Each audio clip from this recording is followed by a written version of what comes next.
Ar jau supranti, kad esi antras žmogus Europoje? Dar nelabai, nes emocijos labai tikrai.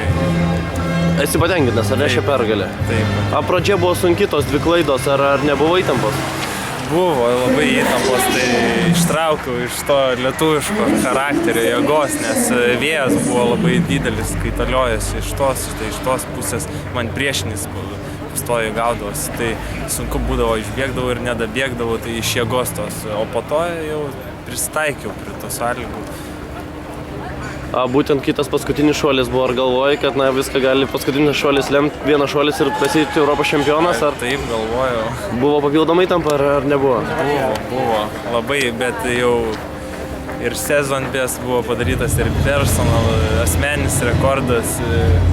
Ir tas jau įspūdis, emocijos jau ir jėgų labai daug atima tokie šuoliai. Kadangi pirmą kartą tokius aukščius įveikinėjau, tai labai daug jėgų atimė to šuoliai ir jau nebelabai buvo ant tų aukščių.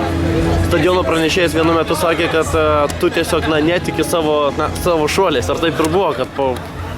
Manau, buvau tam pasiruošęs ir manau dar ateityje galėsiu ir daugiau. Ar leisi savo atšvęsti šitą pergalę? Ne, reiks ruoštis olimpiniams žaidynėms, nes man irgi svarbus startas.